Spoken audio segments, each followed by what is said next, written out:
What's going on YouTube? GeoSnow right here. So in today's video we're discussing about the iOS 12.3.1 all the way up to iOS 13 beta jailbreak. We're going to discuss about which is the best version to stay on, as well as what is currently going on in the jailbreak community and of course what we should expect. So I'm going to start with the currently signed versions 12.3 and 12.3.1. They are bad in terms of jailbreaking. Do not update it as versions because there is currently no public exploit available. Now don't get me wrong, iOS 12.4, which is currently in beta, has already been jailbroken by Sparky, and as you can see, he posted a screenshot in here with Cydia basically running on 12.4 beta. I made a video about this, so if you want to check it out, go ahead in the description down below. But his exploit is not currently public, so we can't jailbreak publicly the iOS 12.3, 12.3.1 and 12.4, which means that 12.3 and 12.3.1 are definitely a bad idea for the moment. So if you can, stay on iOS 12.2, 12.1.4 and even 12.1.3. These are much better, and there are already vulnerabilities available and released for these versions,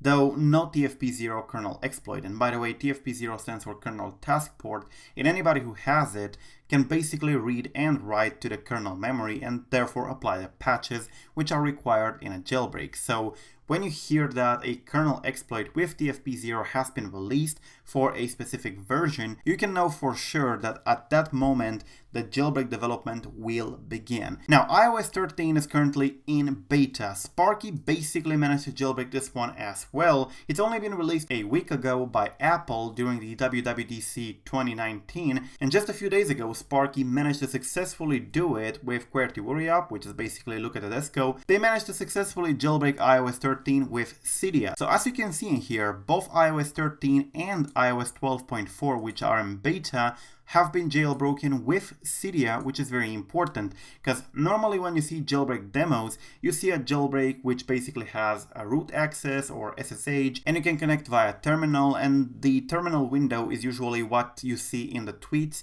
as being, posted like, hey, I achieved SSH on iOS 13 or 12.4, but no, in this case it was a real Cydia jailbreak, which is actually quite unusual and quite good because it means that it can run quite a lot of things and is a complete jailbreak, or at least very close to what we call a complete jailbreak. But anyways, Jonathan Levin has some interesting points about iOS 13. Back on June 6th, he said, quote, iOS 13 only supports 6s and later, meaning that standard page size of hex 4000 will simplify public jailbreaks. No need to code for hex 1000 if and when. Apple can close end-of-line 12.x, 12.4, update window for 5s and 6. Now this is an important point that I really wanted to showcase in this video. See, if iOS 13 only supports iPhone 6s and later, this means that the devices that are left behind, which is the iPhone 5s and 6 and the iPod Touch 6th generation and probably some iPads, will be jailbreakable forever once a jailbreak for their latest version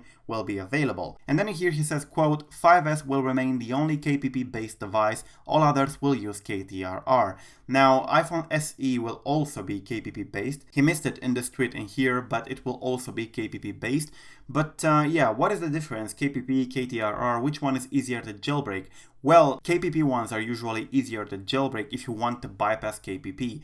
Now, we usually use a KPP-less version of the jailbreaks nowadays, which basically tries to avoid KPP completely by not trying to modify anything KPP protects, like the text data or the constants and so on. We try to modify only the variables that shouldn't be protected by KPP, which also works on KTRR devices. The KTRR or kernel text read-only region devices start from iPhone 7, including iPhone 7, and go all the way up to the latest one, which is the iPhone XS Max. So these are usually harder to bypass because the KTRR is something that is physical. It's a physical protection, while KPP is a software-based protection. So if you want to bypass them instead of work around them, then the KPP ones are easier to jailbreak and the KTRR ones are usually pretty hard to jailbreak. But we do not try to bypass KTRR or KPP nowadays, so I don't think that is a problem for the moment. But anyways, yeah, that's pretty much what's currently going on. Avoid 12.3.1 and 12.3. do not update to the betas because they're betas and unstable unless you have a very good reason to do so. If you're running 12.1.3 all the way up to 12.2, stay there. The iOS 12.4 beta and iOS 13 have already been jailbroken with Cydia by Sparky, the developer behind Meridian Jailbreak, so things are looking good. So yeah, that's pretty much it, guys. Thank you for watching. Do not forget to subscribe to stay updated. Tell me in the comment section down below what iOS version are you running on. I am GSNow, and until next time, peace out.